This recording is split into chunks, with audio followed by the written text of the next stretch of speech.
Chazak Baruch Rabotai, Shavuot Tov et que des bonnes nouvelles. On est aujourd'hui le 16, dans le premier Adar. On passe dans une paracha qui est toujours très compliquée à comprendre, mais malheureusement toujours d'actualité. Cette histoire du veau d'or, qu'on est à peine à quelques jours de la sortie d'Égypte.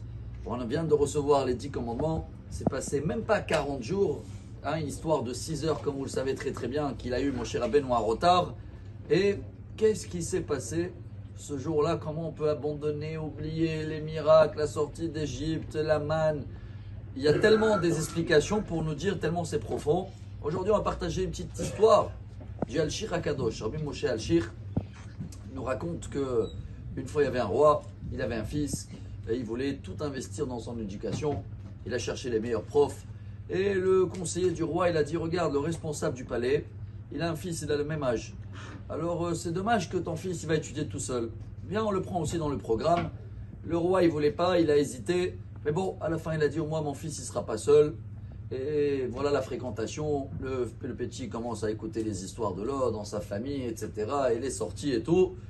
Et un jour, quand il est en train de faire le programme de l'étude de l'année prochaine, ils arrivent chez le roi et on annonce dans l'oreille que le petit qu'il étudiait avec son fils a été attrapé dans un cambriolage et même le petit prince, il était dedans.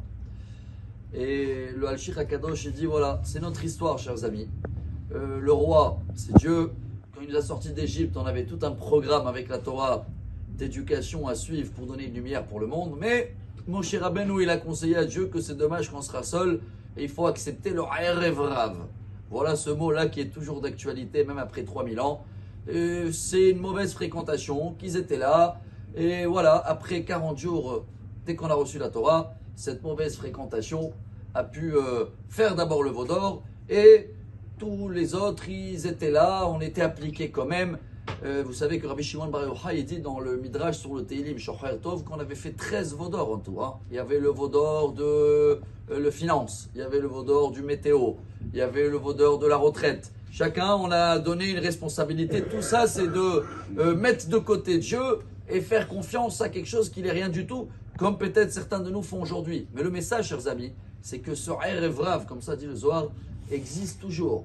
Si vous regardez bien dans la Torah, c'est Or HaChaim HaKadosh, Rabbi Chaim Ben Attar, il y a 270 ans, il a remarqué que chaque fois dans la Torah où c'est marqué Béné Israël, c'est le peuple d'Israël. Mais chaque fois où c'est marqué Ha'am, le peuple, c'est le veau d'or.